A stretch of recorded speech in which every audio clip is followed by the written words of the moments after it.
Okay, I'm gonna try and do this video as quick as I can.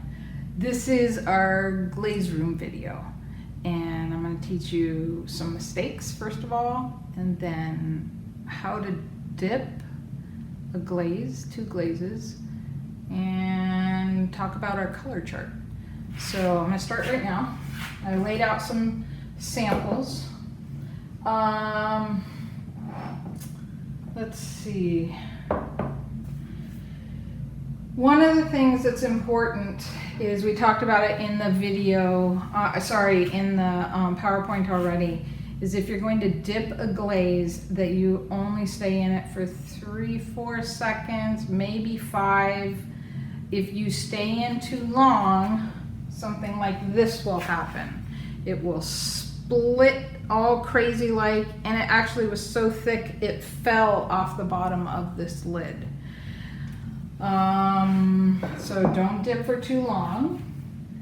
If you are glazing 2 pieces like this lid and this box, you need to set them separate on the glaze cart, because if they aren't, we might forget to take it apart. Also, your lid has to be clean on the bottom. The bottoms have to be clean on each piece that is glazed. This piece is mine. I think my hands were dirty, so keep your hands clean. You also have to wipe down the piece, and I'll show you how to do that. But I think that my thumb was right there, and over here is probably, I don't know, it's just dirtiness. That makes it looks like it's good, but then it splits it. This is what happens when you put too much glaze on a piece, or you forget to clean off the bottom. It will stick to whatever it's touching. So this piece kind of ran like crazy. Now, if you happen to have a piece like this one, that it's sitting nice and flat horizontally, and this heart came off. If the heart came off, because it's sitting right in the middle, it's not gonna slide. This piece, I don't keep it because it's pretty, but I do keep it because someone tried to glaze the 2 pieces together, but you can see it's just at a little bit of an angle, and everything turns liquid, and it just slid down the hill and stuck like that. So I often have kids that and I'm telling you right now, don't hold by a handle when you dip. They will hold by the handle, and then suddenly the whole handle comes off in their hand, and they will try and stick it on, and it will look like it's on, and then I don't know that it's broken, and I pick it up, I position it in the kiln right close to this other one, and then this slides down, and it falls into another piece, like this one did, and it ruins somebody's nice little bowl. So the person that lost the handle gets in trouble, but not the bowl person. But there's no really getting this out. It's stuck unless I take a hammer to it, and I'll probably damage things. So those are some of the mistakes. Here's something that you can actually do that's kind of cool.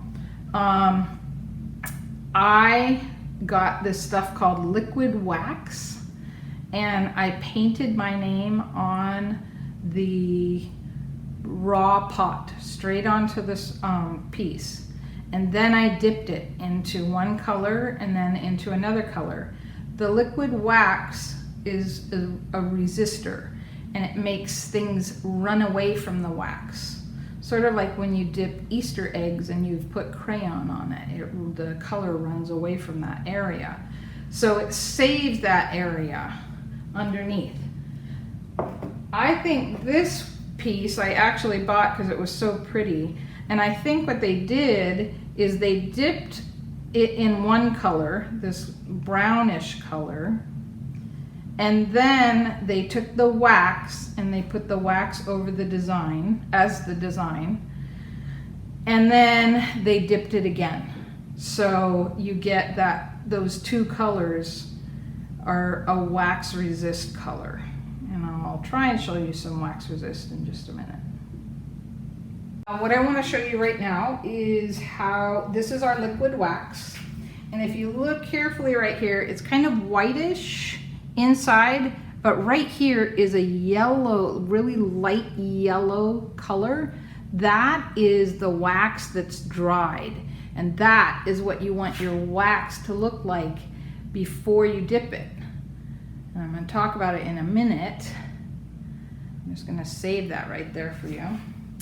But you can take a paintbrush and paint maybe, you know, whatever it is you want to do. Maybe you're going to do a swirl. Maybe you're going to do a heart. I usually do painting of it. I'm just kind of doing a swirl.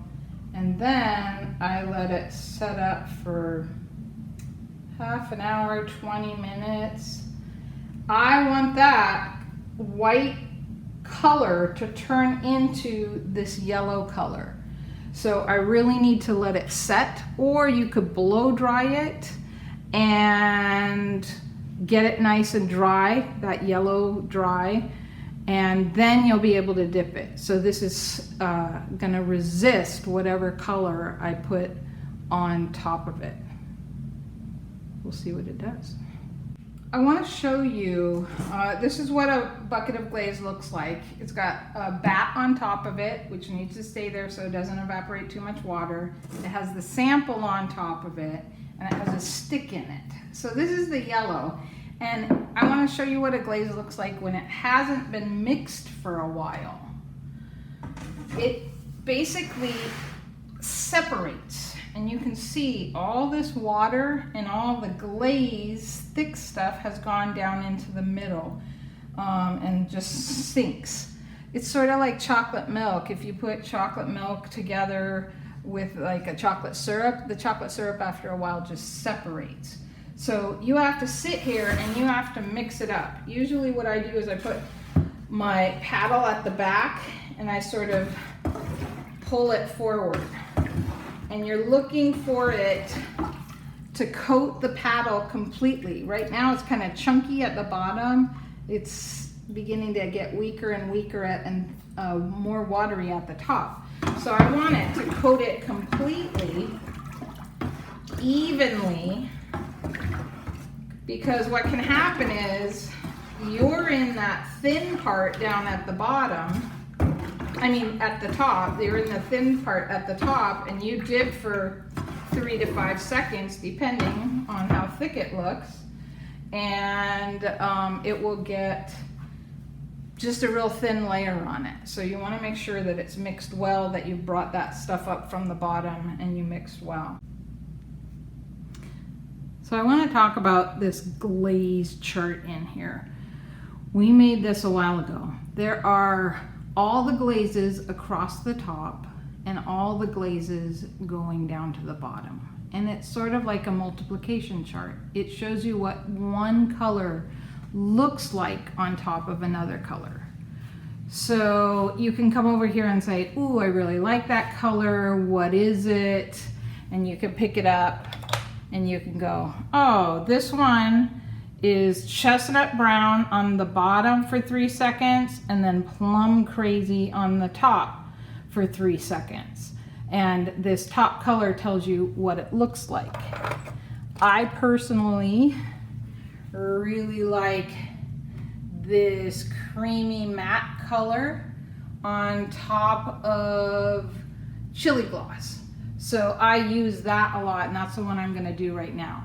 There are also some problems in here that you can say, ooh, I need to stay away from that. For some reason, the green to blue matte as a top color tends to bubble. And I'll show you that in a moment. Okay, so I just wanted to show you a little bit. Again, this is what I like a lot, the creamy matte on top of, the matte should always be the top color, on top of the chili gloss, which I like a lot. Let me show you why I say this is creamy matte as the first color and blue matte as the second color. I know you guys like this drippy look, but we stopped clear up here and it ran all the way to the bottom and would have gone underneath the piece. So you have to be really careful on the creamy matte, the matte as a bottom color. You have to be super careful because it runs like crazy as the matte as a bottom color. This is that color I was talking about, green to blue matte as a top color. It does not do well. One, it's hardly green and it bubbles. It's not good for things that are like going to go up to your mouth, a cup, a bowl, a plate, something like that. But I did have someone use this color on purpose for to make a whale one time, and they wanted those barnacles that sometimes the whales have. So you could think about it as purposeful texture instead of just a mistake. One of the things you need to do before you start dipping your pot or glazing your pot at all, painting or glazing, is clean it. So I have a little sponge here. It has a little bit of water in it. I usually do it at the sink, but I just want to clean it with a quick little wet sponge, because you never know if something exploded in the kiln and there's microscopic dust on there. It sat outside for a while, but I just want to get all the dust off so I don't have that mistake of that dirty thumb or a dirty piece. And it dries real quick because it's bisque. It's very absorbent. You're also going to see this as I dip it. This is chili gloss. I use it as usually my first color. And then I also have creamy matte right here, and I am going to dip it too. And I don't hold by the handle. This is just an ugly practice piece. And I like to dip into both colors. It's got to be quick. So it's 1, 2, and 3. It's out. It's already beginning to dry. I also have over here some sponges that have some water in them. You cannot have glaze on the bottom.